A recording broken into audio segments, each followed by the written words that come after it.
Hi there, everyone, and welcome to either the UkeStuff channel or the Tech in Music Ed channel. My name is Chris Russell. I am a music educator. I'm currently teaching elementary music, and I have been teaching, I think this is my 25th year of teaching already, which is hard to believe. Today, I want to look at the Vangoa. It's the VGK8600 aluminum keyboard.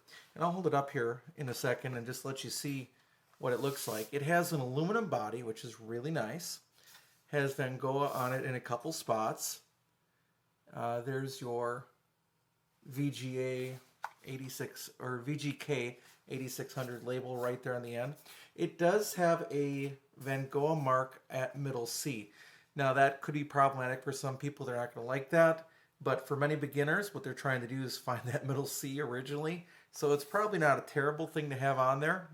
Doesn't bother me. I was looking online and somebody scratched it off and scratched the key. So I suppose you can take it off. I would probably try something like a 3M kind of a scrubbing pad first if I really had to take it off. And then you have a control panel over here. So on the side here, you have some controls. You have power here on the end. Then you have the sustain pedal. They include a sustain pedal when you buy it. Then you have an audio input. You could put some audio in. You have an audio output, a little USB port. We'll talk about that in a second. And then your power, and it does come with a power adapter. This does not run on its own power like the other keyboard from Vangoa I reviewed not too long ago.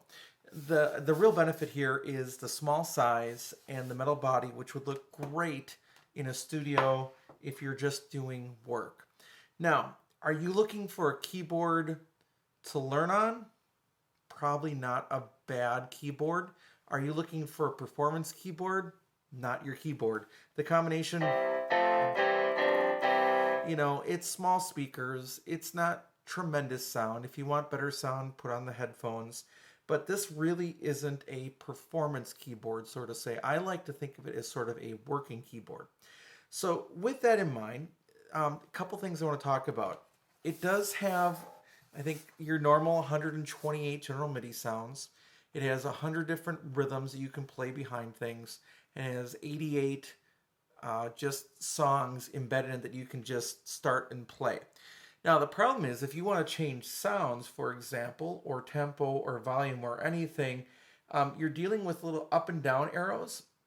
And the real only challenge there is to get, let's say you wanted sound number 126, you'd be pressing all the way through to get to 126. So for me, a keyboard like this isn't about the sounds. I would just generally want it as a MIDI controller. The other thought is it is smaller than average keys. These are not full-size piano keys. They're a little bit smaller than average.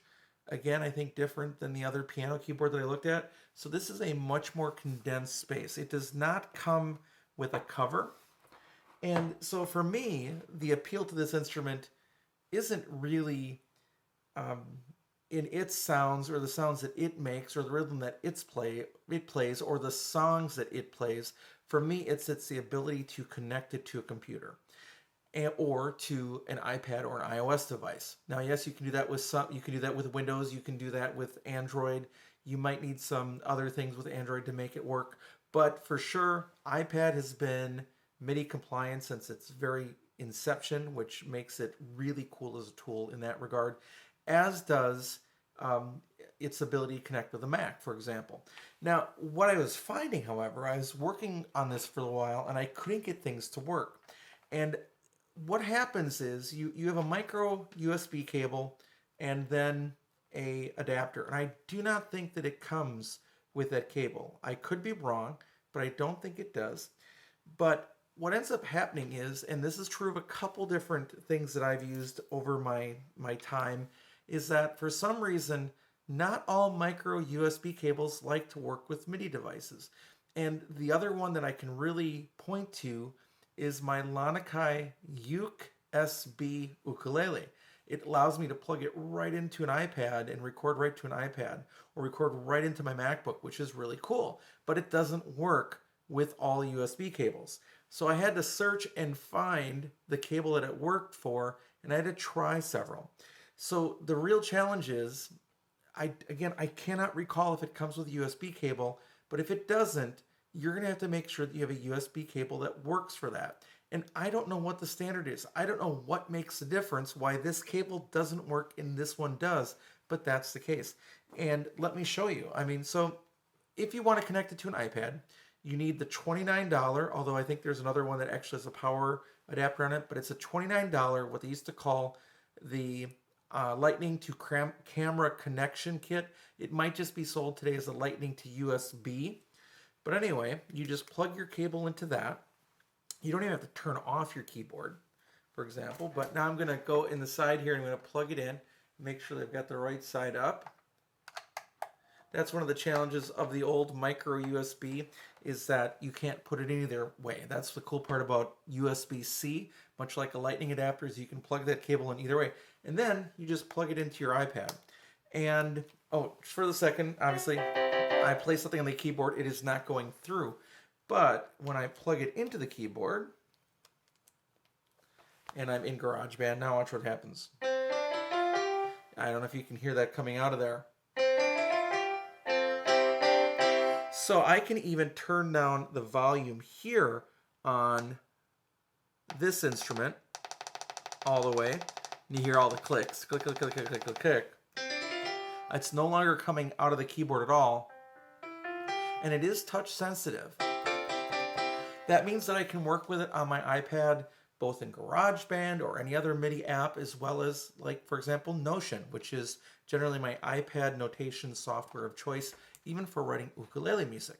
So this keyboard with that cord and the USB adapter there is a perfect fit.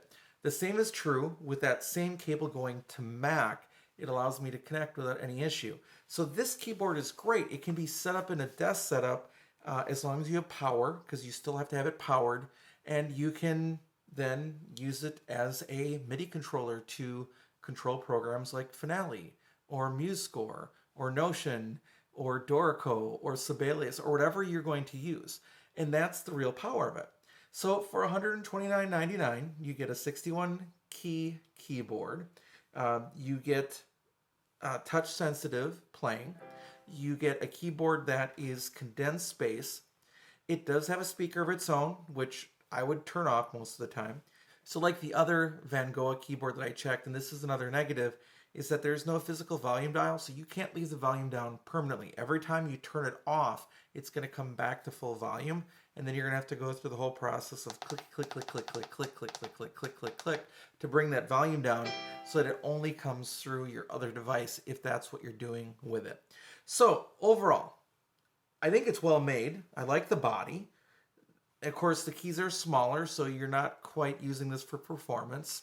The speaker and sounds, they're okay. It's not great. So if you wanted a keyboard to learn on and practice on, it wouldn't be a bad one.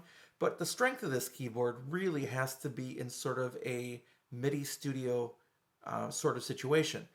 But again, make sure that you have a MIDI cord that works for this application. That's really the important thing about it. So would I recommend the keyboard? The answer is yes, but with two caveats. First of all, I would want you to know that, again, the volume is going to reset every time you turn it off and on. And second, that you need the right micro USB cable that will work to a computer or to an iPad. So I'd like to thank Vangoa for sending me this keyboard and the other keyboard to review. Now, to close out this video, if I had to say which of the two Vangoa keyboards would I recommend, the answer is going to be the other keyboard. And you might say, why? And I'm going to give you two reasons. First of all, that other keyboard has its own battery power. So in other words, it operates without a battery, which is really cool with iOS. Although it's a big keyboard, you could drag it somewhere and set up shop just about anywhere and write music and edit music in just about any situation. And then the other benefit, of course, is the Bluetooth MIDI that the other keyboard has. And I think that's worth the price premium just there. So if you add the, again, portability of it without an adapter, plus the ability to Bluetooth MIDI, I think the other keyboard is the way to go. However, if you like aluminum looks and you like a more condensed space, and you can find the right USB cable for it, micro USB cable, then this one isn't a bad buy either. Now, again, remember, for me, piano is a tool. I use piano to create music and edit music. My main function isn't as a performer or as an entertainer. And I think both these devices really aren't suited for stage performance. That's not the kind of keyboard that they are. And there's nothing wrong with that, because we need good, affordable options at all price points for keyboards that have these features. All right, thank you so much for watching the video. I hope you're having a great day, and I will be back soon with more content for you.